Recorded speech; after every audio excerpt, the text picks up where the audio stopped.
On this week's episode of the Screen Lawyer Podcast, I'm joined by my guest, Ed Herman of Brown Crouppen. Ed is a lawyer who appears on screen, so he's a screen lawyer in his own right. Welcome, Ed. Thank you for having me. Yeah, I've never thought of myself that way, but yeah, I am. You are. I thought this thing was named for me. I didn't know. It is now. Stick around.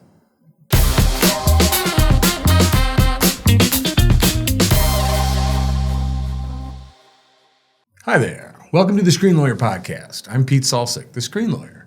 And today I'm joined by Ed Herman. Ed is a lawyer in St. Louis, a friend of friends, a great screen personality, but more interestingly, I think, lately, is you're a lawyer who shows up on everybody else's screens. Trying to. You can't avoid me. Try to. That's kind of true, and it's really interesting. I want to take people through it. And first of all, welcome. Thanks for joining us. I appreciate you having me. It's great to have you on the show. And what's interesting too, we found out this morning, this isn't even your first podcast of the day. No. My firm, Brown Crouppen, is the title sponsor of the TMA, the Morning After STL podcast, which is a daily podcast, but once a week on Tuesdays, Andy and I will alternate making an appearance on there. We had a great time this morning. You know who they had on there? No. None other than Ozzie Smith. And I was on there with them, and let me tell you, he's about as nice of a guy as you're going to meet. And I think it's sincere. I don't think he's putting that on. Yeah. Well, I mean, you see him on screens all the time. Obviously, after his playing career, he's been very ubiquitous in the community, and he always has that smile. But, you know, if you don't really know him, you don't know if that's true or... You know, just the fact that he stayed in St. Louis, you think about it, he retired 28 years ago. Yeah. And he made this his home, and he stays in the community, and he's always raising money for charities. I've never seen him refuse a picture or an autograph. It's like the community gives him his space, lets him live, and he gives back nonstop. And he looked fabulous. The guy's turning 70. I'm like, I'm 52, and I look like I could be his father. Well, he does sort of look like he could still field the position for at least a few innings. At least as well as the average shortstop. Yeah. Probably not as well as he was able to do it. True. Best there ever was. Yeah, I think that's true. Statistically, they just came out with some even more data showing that he was the best fielder at any position in the history of baseball. Holy cow. Like even with the advanced statistics that they're using now and everything. Well, I was telling him that nobody will ever catch him because, he spent a lot of his career playing on artificial turf. And those, I may not be big baseball fans, but the artificial turf was like concrete. Right. The ball would come off of there faster than it would go into it. Whereas, like grass usually makes the ball a little slower. He was the best. There'll never be another. I agree. Well, that's really cool. Well, I don't think we have any surprise guests coming in this morning, but if they do, I'm sure you'll handle that well too. Yeah, I hope so. You never know. That's true. Well, listen, let's talk a little bit about your career. You've been a lawyer for a fairly long time now. You're a pro. What's your practice? Yeah, well, most people, if they've heard the name Brown Crouppen, they know that we're the largest personal injury law firm in St. Louis and have been for a very long time. That was not the first firm I ever worked at. I worked at a couple of firms prior to that. Did a little work on the defense side, didn't care for it. Mm-hmm. I wanted to be a plaintiff's lawyer. Went to Brown Crouppen the summer of 2001, and now here it is 23 years later, and I'm one of the two owners of the firm. Wow. I mean, who would have ever predicted that? Just goes to show you, folks, just keep it life. Keep going forward. You never know what's behind the next door. And I would have never predicted that for myself, but here I am. Yeah. I think that's really true about not being able to predict too far in advance. I got good advice when I was a young lawyer trying to figure out, you're looking at, is this the right firm or what do I want to do?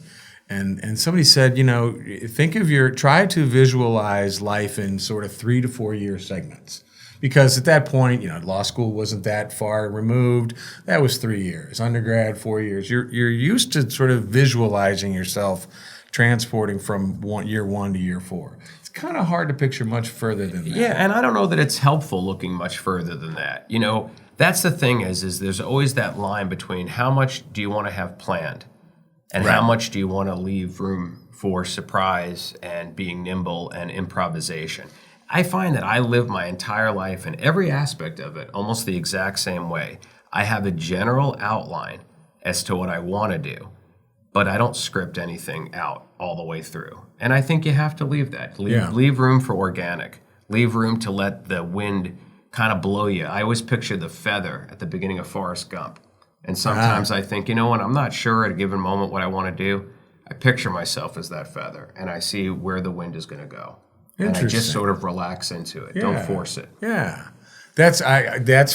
Wow. I love that.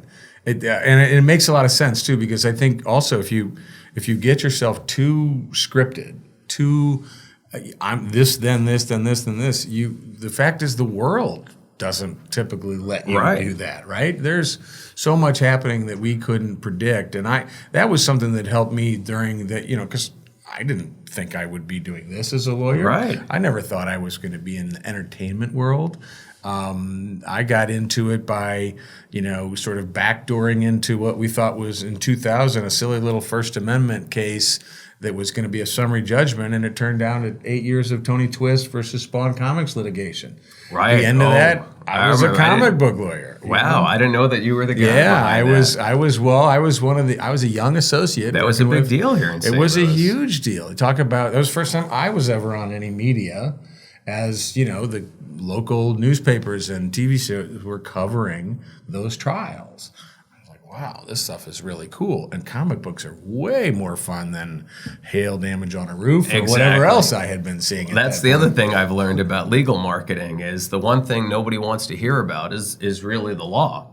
That's why when I do the videos, Ed Versus and Three Lawyers Eating Sandwiches, you really try to bring what the people want. And then let them get to know you. Yeah. I mean, to me, there's nothing really that sells you better than people feeling a genuine connection with who you are. It's not about going on and just telling people how great of a lawyer you are. Right. I mean, honestly, when people boast about them being great, I think other people's natural instinct is to want to take them down a peg, not to want to latch onto them. Right. I think you're much better off being genuine, letting people in with a little vulnerability. Yeah. Then they feel close to you. And when they feel close to you, that's when they trust you. That's when they want to hire you, not because you told them how great you were. Right. No, that makes a ton of sense. I mean, it's the old philosophy, well, if you were actually great, you wouldn't have to tell me you were great. Yeah, and I get it. Look, advertising works, and Coca-Cola is happy to tell you, how delicious it is, and they have made a quality product, folks. I'm not going to say they haven't, but I think when you look at the commercials, what people are really responding to are the emotions of it, the joy. People say you buy with your heart, and you rationalize the purchase with your head. And I think the same is true of almost all major decisions in your life. You are pulled by that force, call it your heart, your soul, whatever. And then the head is just there to kind of rationalize. Right. And hopefully not talk you out of it completely. Or maybe save you. Although the brain does do that. I just read a book you might find interesting called Don't Believe Everything You Think. And the whole point of it was to remind you that the process of thinking is a survival mechanism. We were built that way. It's reptilian. It's just to survive and navigate the world. It's not to lead us toward happiness and joy. Like, that's not the purpose of thinking.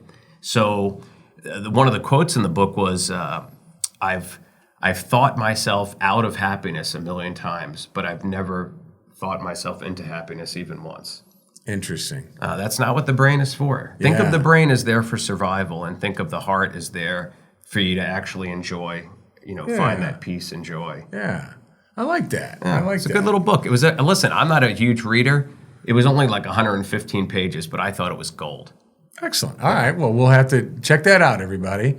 What title again? Don't Believe Everything You Think. Don't Believe Everything. By Joseph Nguyen. Nguyen. All right. Very good. We'll pop that up there, folks. That'll be in the comments.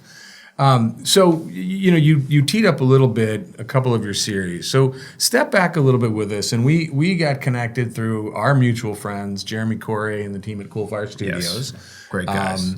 And you may or may not know that when the first round of Brown and Crouppen TV was built up, I was a Coolfire's lawyer doing all those contracts for you. Oh, is that right? Yeah. How do you like that? He was writing it all up. So there we go. But I wasn't that's one of the things about sort of being an entertainment attorney. This is my chance to be sort of on screen. I'm typically reading the things and putting the documents together to make it possible. And it's really fun to be, in a little way, in the production world myself. And it's also fun to sort of see it happen. And I remember when you guys were starting the conversation, I just remember that there were these ideas. Well, we could do a series about this, we could do a series of that, and they were going to make videos, to support the law firm, right? I mean, that's the original intent, right? Isn't that the point? Yes. At its baseline. At its baseline. There's an interesting backstory there. Coolfire was actually running commercials. They were doing commercials for Lena's Frozen Pizza, which is the Emo's branch. When they market it in supermarkets, it's Lena's instead of Emo's. And they were doing these commercials called True Confessions. And they used the guys from the Rizzuto show. And they wanted to do a second generation. And they thought, who else around here is sort of a local celeb that might do these Lena's commercials? So they reached out to Terry Crouppen, who is very well known from all the commercials. And Terry said, well, you should have me on with my partners, Ed and Andy, and we could do just like the Riz guys did. So we wound up going in, and we did that. We had an absolute blast, just for fun, shooting these pizza commercials. They were mostly improvisational. And the guy, Jeremy at Coolfire, was like, these guys need to be doing some digital entertainment. They would be good on screen, and it would show a different side to the public. Right. So we sat down and started brainstorming, and we came up with so many bad ideas, but then also, a handful of good ideas. We wound up producing 4 different shows. 2 of them really hit with the public, and we kept doing those 2. One of them we rebranded and turned into a weekly podcast, and then the other one, it just was very expensive to produce, so we dropped it. But Ed Versus and 3 Lawyers Eating Sandwiches really found a pretty good audience. Yeah. So tell us about 3 Lawyers Eating Sandwich first. Walk us through that, because those things crack me up. Yeah, well, that was really, to me, that was the most perfect combination if you're going to do sort of a show to build yourself in a community, because we thought, so many people, Terry, Andy, and I have had lunch together over 2,000 times. That's not an exaggerated number. We sat down and did the math. And, we bust each other's chops. Sometimes the conversations are serious. Mostly they're fun. And every so often somebody will join us for lunch and they'll say, sitting with you guys, it's like sitting in the cafe on Seinfeld. You never know what you're going to talk about. It's always interesting and funny. And so we thought, maybe we should do a show where we're sitting around and eating, and it'll be like people are joining us, and maybe they'll find it entertaining. And we could feature local businesses, and we can, be sincere and highlight some great offerings that the city has to offer. And all the elements just came together. Because online, people love food, and they love to glam out on it, with pictures, and they love to geek out on it with commentary. And so we did that, and let me tell you, doing that show was really just joyous. It was joyous to try all the different foods and just see how much great stuff we had. And each of those videos are what? They end up being about 10 minutes long. 10 minutes long, right? And there isn't by the way, let's slip in a discussion of a case or a legal strategy or anything. It's just very authentic conversation. It is. Honestly, people, listen, if there was something legitimately interesting that lived in that world that people really would care about, we would talk about it. But more often than not, that's not what people talk about. Right. People sit around their tables, they talk about what they watched on TV or a movie they saw or an opinion they have about some lunacy going on in the world. And, that's how real people talk. Right. And so we never had any script. We didn't even have a list of topics. We would just trust that when the food was in front of us, our personalities would come out. And they would do it. And we always trusted, the editing process. Sure. So, we'd film for an hour or 2. I used to edit them with Roxanne over at Coolfire. And believe me, if you get an hour and a half of material, you can get 10 minutes of gold. See, that's what we think about here, right, Chris and Andy? And that's, we try to find a little bit of gold in our ramblings. Yeah, listen, we're not in Hollywood getting paid bazillions of dollars. That's we only have to be marginally amusing. Well, and I think that's you said something there that I think is really interesting. If there was something, let's say you were I don't know, you can't even make up the idea, but there could be. You don't go into this with today we're going to talk about this, or this episode is going to be about this, right? No. Now on Ed Versus, of course, I always knew my topic ahead of time, but even that, I always had, bullet points. But every take we did would always be different because if it's not coming fresh out of my mouth in the moment, I'm not a professional actor. I can't take a line that's been written and make it sound completely fresh in the moment. The only way it's going to sound fresh is if it is fresh. Right. So, but those topics, and even those, People thought I was nuts. So let's give the audience who don't know. And first of all, if you don't know already, you need to go check out Ed Versus on YouTube. You can find it, and they are hysterical. So I was watching the one that I was watching this morning was Ed Versus Airplanes, and it's all a little 6-7 minutes of rules about mostly with you sitting in the middle seat and how to deal with it. It was great because we do a lot. We literally just got back on a trip. My wife is in the airline industry. It was, oh my God, we bonded on that one. That was one of the most fun days I've ever had doing anything in my life. When I had prepared, it wasn't the first episode we did, but it was a breakthrough. Ed versus Cereal was the breakthrough with the audience. Okay. That's the one that got all the attention and built my whole audience. Ed versus Airplanes was the first time, where Coolfire had said, we could make you look like you're sitting inside an airplane. I'm like, how are you going to do that? Because the limits of my imagination were we were just going to set up 3 chairs next to each other, and I was going to tell people to imagine we were on an airplane. They went on eBay and got just 1 row of seats for $700, and then they built everything around it, and then went real tight with the shot. And I mean, it looks like you're sitting on an airplane. And my first Emmy was for Best Lifestyle Program for Ed versus Airplanes, and that was a shocker because the first time I ever went into Coolfire Studios, they've got all these Emmys all over from stuff that they've done, and I half jokingly, but half not, half dead serious, said to Jeremy, I said, "How do I win one of those?" And he said, "Stick with me, buddy." And that sounds exactly like Jeremy. And and that's what happened. So that one got an Emmy for the Mid America, which is the same National Academy of Television Arts and Sciences, but they break it into different parts of the country when it's not like the big primetime stuff. That was a shocker, though. First of a few more. Yeah. So set the premise up. So in each one of these, the Ed Versus, you just sort of riff on a topic, and it seems to me it's not a deconstruction. That's too overthinking it. But it's just how do you get it started? So Ed versus Cereal, you said, was one of the breakthroughs. Yeah, I would say that people have described it as an ability to articulate the minutia. Which I think there are a lot of comedic sensibilities out there kind of, looking at that same thing. I'd say my sense of humor comes very much from that same school of like Larry David, but I'm a little kinder, a little bit more. Like if you can combine Jim Gaffigan and Larry David somewhere in there. That's a good combo. You get somebody who's soft and cuddly, but also, can't help but see all of these micro injustices in the world and believe it's my job to fix them. So yeah, each of those episodes, like Ed versus Airplanes, for example, I was literally in the middle seat on a short flight from St. Louis to Kansas City. And what got me was, whenever people order a hot beverage on an airplane, like that's the one that really started it. I'm like, I don't understand why they're getting coffee. It's such a short flight. They don't give it to you with a lid. And I'm like, literally, this is, if you've ever taken the flight on Southwest from St. Louis to Kansas City, quite often they don't even do beverage service because they'll say, if there's even a skosh of turbulence, they look for an excuse not to have to work the aisles.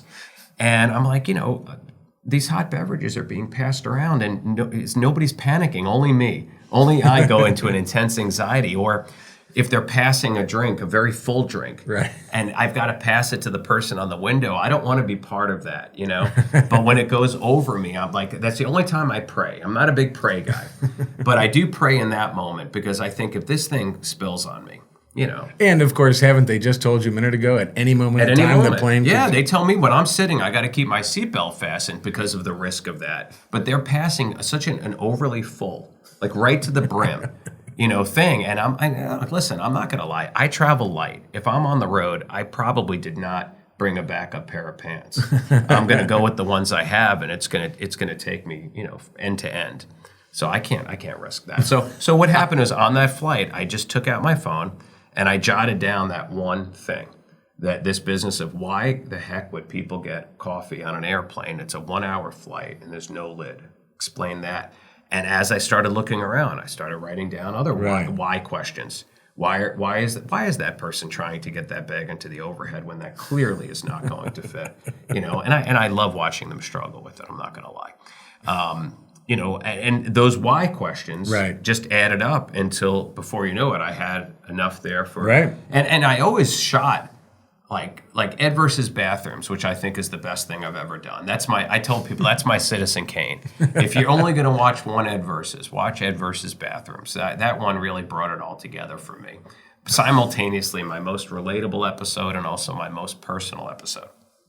But anyway, But those things kind of go together, right? Typically, if you're personal, you're more relatable. you can be unless you stumble on revealing that one thing that truly was not universal. You thought maybe it was, and everybody's looking at Oh, you. really? Like, It's only me? everyone's looking at you like you're nuts. But like for Ed versus bathrooms, I went in and did an hour and 15 minutes of material.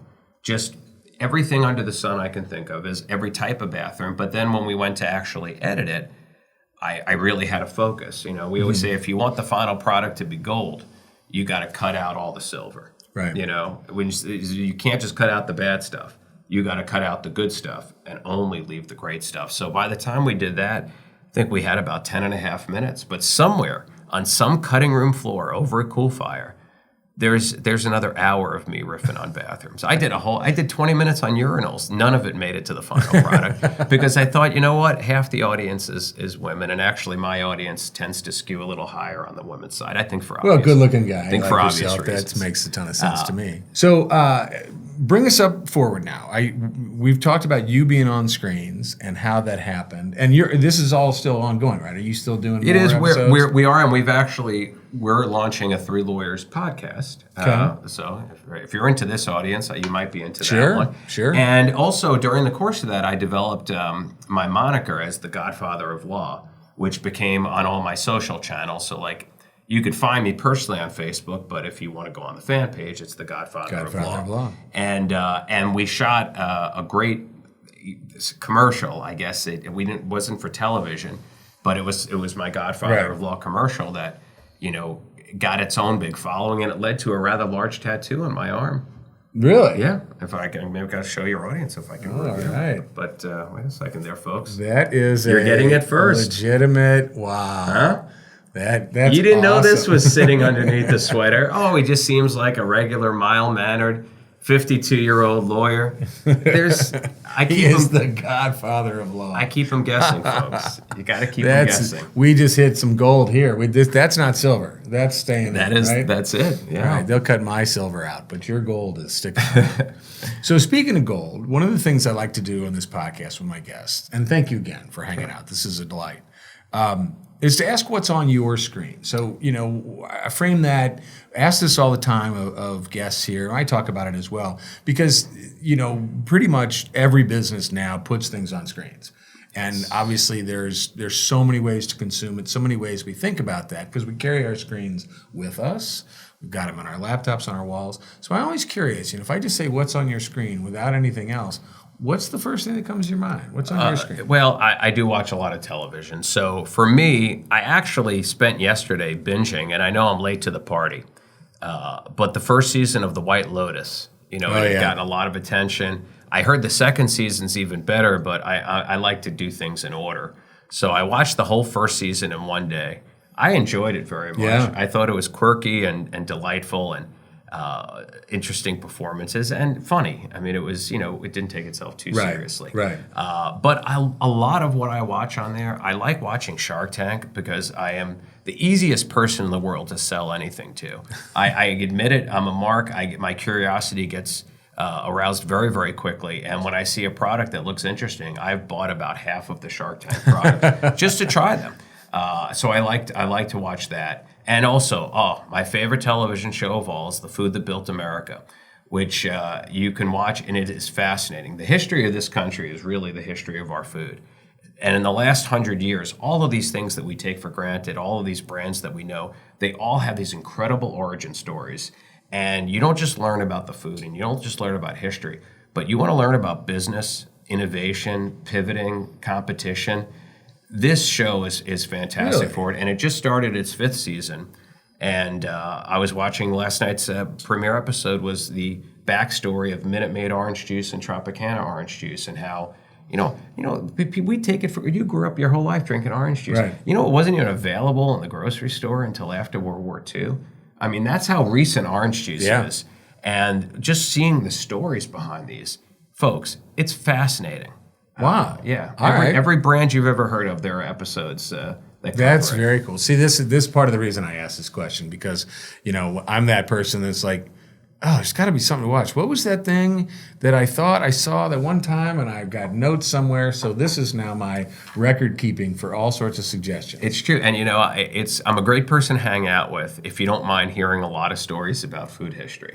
But because if you're going to go to a restaurant with me, there's a very good chance that there's going to be some item on the table that I'm going to know an incredible amount of detail on, and you're going to hear it. So if you're into it, you're going to love spending that time with me. If you're not, humor me and tune me out.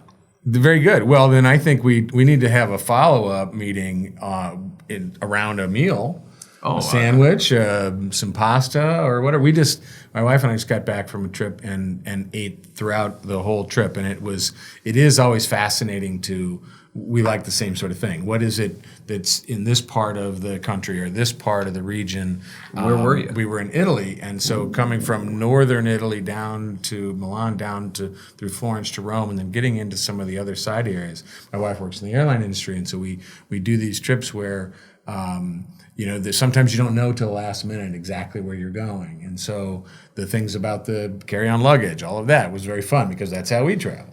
And food is such an important part of that experience. That's the best no matter where you go. And I imagine Italy, from what everybody tells me, I haven't been there, but that's probably the best food you can get. It was amazing. And to think, and in St. Louis we have such an Italian community here and great Italian food, but we sort of think of it as, I thought, that's, I'm lumping it all kind of in, and then realize, well, in this region, this is where this is the best. In this region, this is the best. Yes, and in The Food That Built America, there are episodes, and we joke about things like SpaghettiOs. Like they're we laugh at it, right? But the history of SpaghettiOs and the impact that had on acclimating children to pasta in a way that they could eat it, that set them up for a lifetime of enjoying that food, being drawn to those flavors. Pizza wasn't, outside of New York City, you couldn't get pizza in this country, before the 1960s. When it came out and Pizza Hut introduced it, nobody knew what it was. They had to describe in the early articles what exactly pizza was. We're only talking about the 1960s. Wow. Pizza in this country is about as old as the Beatles in this country. It's not that long ago. That's wild. I had no idea. I would never have thought. He's going to run right home after this and start from episode 1. And I am. Sorry for all the work I'm supposed to be doing today.